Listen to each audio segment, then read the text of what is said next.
All right, so this is the introduction to chapter 3 for grade 9 social studies, chapter that focuses on the Charter of Rights and Freedoms. And we just watched William's social video on YouTube, which is a fantastic overview of the chapter.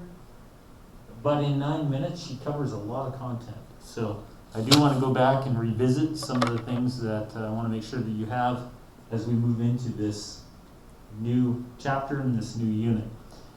First thing she does is talk about rights.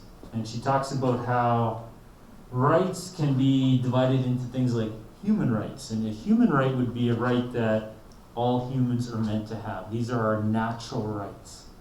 These are the rights that we would have in nature. Things like the right to life. Rights that we should have regardless of which jurisdiction we live in the world. So the UN in 1948 passed a Declaration of the Rights of Man. And these declarations in the UN Declaration of Rights of 1948 list the human rights that are universal to all humans. But then she talks about civil rights. And civil rights are distinguished from human rights in the sense that these are rights because of the type of political system, the laws that are created by the political system that you live under.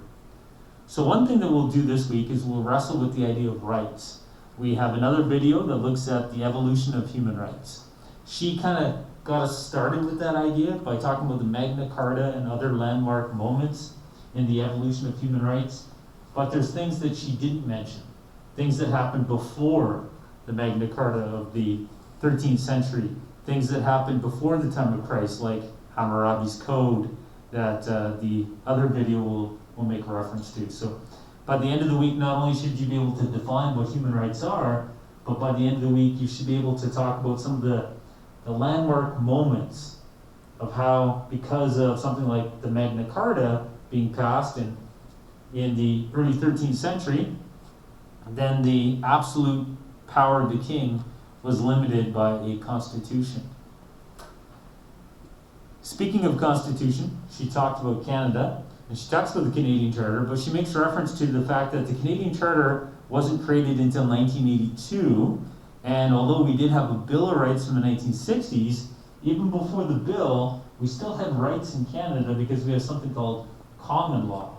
And common law is defined up on the screen. You can see this is the idea that in a society, a law can be binding without it actually being written down. So one of the main differences between Canada's legal system and Canada's constitution and the United States' constitution is the United States is a nation of lawyers. They write everything down. They want to codify everything. Whereas in Canada, we practice common law, meaning that it doesn't have to be written down to be constitutional in the sense that it's what has been commonly practiced. So because this is the common practice, we're saying that this is what is right. She did talk about the Canadian Charter of Rights and Freedoms, and we will go into that in much, much greater detail. She talked about it being passed in 1982. She didn't get into too much of the controversy surrounding it and the difficulty that Prime Minister Pierre Trudeau faced, but we'll see more of that this week. But she did an excellent job talking about the content of the Canadian Charter. Things like fundamental freedoms and democratic rights and mobility rights and legal rights. And we can see some of those definitions up on the screen. So one of the things you need to do by the end of the week is be able to look at something and identify, oh, is that a fundamental right? Is that a democratic right? Is it a mobility right? Or are we talking about legal or equality rights? So another way you'll be held accountable in this chapter is to not only define what rights are, but to look at the Canadian Charter itself and to specify the groupings of rights found there.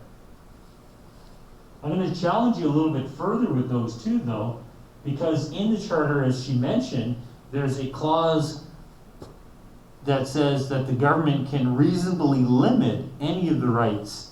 And I want you to look at these rights and to hypothesize, when would it be reasonable to limit mobility or legal or democratic or fundamental or equality rights?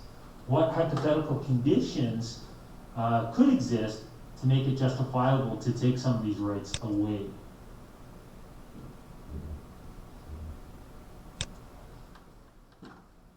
She also looked at the idea that not every country is like Canada that enjoys these rights, that there are some countries, some dictatorships, some authoritarian states that don't have the equality rights that we do.